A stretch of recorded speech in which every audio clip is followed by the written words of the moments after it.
Hey there, it's Jared Hamilton with the Hamilton Group at Cherry Creek Mortgage. Welcome to another edition of Java with Jared. Hope you guys are doing fantastic. Happy Friday. Hope you guys had a very wonderful week. Well, interest rates finished the week basically unchanged after some gyrations throughout the week, but they're about at the same levels of where they were last Friday, at least today.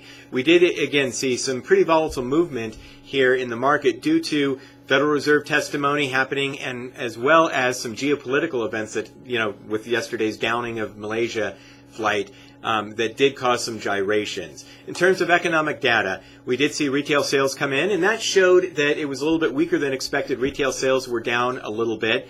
We also saw producer price index come in, and the headline number was up slightly, but the core rate was actually right in line with expectations, and producer price index is right in line, generally speaking, for the year with the Fed's tolerance. If it was stronger than expected, then that could be inflationary and could hurt interest rates. But things are pretty good in that front and didn't cause any big movement in terms of interest rates. We did see some housing numbers that came out, and that was kind of conflicting. We saw the National Home Builder Survey, and that measures sentiment for home builders. That was for July, so the most recent month, and that showed that builders were a little bit more confident this month than they were in June. But we saw then June's housing starts and building permits numbers come in pretty weak, and that could be right in line, because in June the sentiment index was a little bit weaker than expected. So let's see if the National Home Builders sentiment does telegraph for better numbers in July.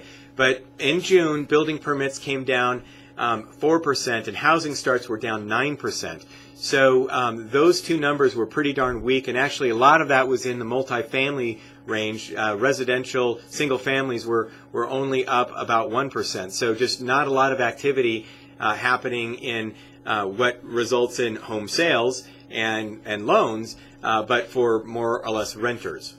Janet Yellen also spoke on Tuesday before Congress and Wednesday as well. Monday, rates kind of suffered, just anticipation, wanting to make sure that there's going to be no surprises with Janet Yellen. But she did come in and really no surprises there. She basically said that interest rates were going to continue to be low. They're not looking to raise Fed funds or discount rate anytime soon, and so it's looking like end of 2015 or beginning of 2016 when there might be any movement there. We also then saw the market really improve on Thursday with the news that there was the Malaysian flight was struck down by a missile, and probably with Russian or Russian sympathizers in Ukraine. And anytime that there's any geopolitical unrest, that's typically going to be good for interest rates. Then the stock market got hammered and interest rates improved. Now, that combined with also what's going on in Israel and Palestine, there's now a lot of geopolitical concern out there, and that's going to be driving interest rates here for a little bit. So I think that with this geopolitical unrest now, today, things kind of calmed down. The stock market is, improving today. Interest rates are suffering a little bit on that, so we've lost some of the ground because it doesn't look like there's going to be any knee-jerk reaction. But whenever there's tension, that typically leads to a flight to quality for currencies, to invest in mortgage-backed securities, and China's doing it in a real big way, and to take money off the table in the stock market and to go into mortgage-backed securities. That's the safe haven, and we typically see that happen with Stripe. And so with the fact that QE3 is ending in October, which the last time QE1 and 2 ended, we saw the stock market get hammered and interest rates improve. And so that could happen in October.